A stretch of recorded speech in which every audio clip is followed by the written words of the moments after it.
கீரிப்பிள்ளை. தேவப்பட்டினம் என்றொரு கிராமத்தில் மாரப்பன் என்றொரு குயவன் தன் மனைவியுடன் வாழ்ந்து வந்தான். பல வருடங்களாக அவர்களுக்கு குழந்தை பிறக்கவில்லை. அதனால் ஒரு கீரிப்பிள்ளையை எடுத்து தன் குழந்தையை போல் வளர்த்து வந்தனர். ஒரு நாள் குயவனின் மனைவி சுந்தரி கருவுற்றாள். ஒரு குழந்தையை பெற்றெடுத்தாள். வெகு காலம் கழித்து பிறந்த முதல் குழந்தை என்பதால் அக்குழந்தை வெகு செல்லமாக வளர்க்கப்பட்டது. ஒரு நாள் தண்ணீர் குடத்தை எடுத்துக்கொண்டு சுந்தரி குளக்கரைக்கு சென்றாள்.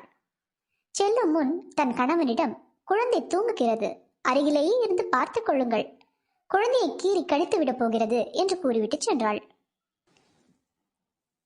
குயவனுக்கு திடீர் தாகம் ஏற்பட தண்ணீர் அருந்த சமையல் அறைக்குள் நுழைந்தான்.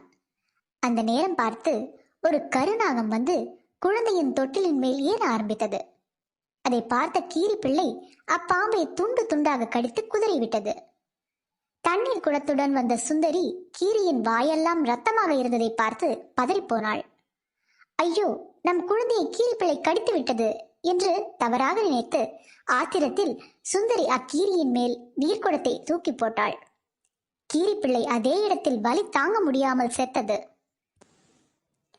சுந்தரி தன் குழந்தைக்கு என்ன ஆயிற்றோ என்ற பதற்றத்தில் உள்ளே ஓடி சென்று பார்த்தாள். குழந்தை தொட்டில் உறங்கிக் கொண்டிருந்தது. பிறகு என்ன நடந்திருக்கும் என்று சுற்றமும் முற்றமும் பார்த்த அவளுக்கு ஒரே அதிர்ச்சி. தரையில் பாம்பின் உடல் பல துண்டுகளாக சிதறி இருந்தன. அவளுக்கு உண்மை புரிய ஆரம்பித்தது. அடடா, பாம்பை கொன்றுவிட்டு ரத்தத்துடன் இருந்த கீரிப்பிள்ளையை பார்த்து குழந்தையை தான் கடித்து விட்டதோ என்று தவறாக எண்ணிவிட்டேனே. அருமையாக வளர்த்த கீரியை அவசரப்பட்டு கொன்றுவிட்டேனே என்று கண்ணீர் விட்டு கதறினாள்.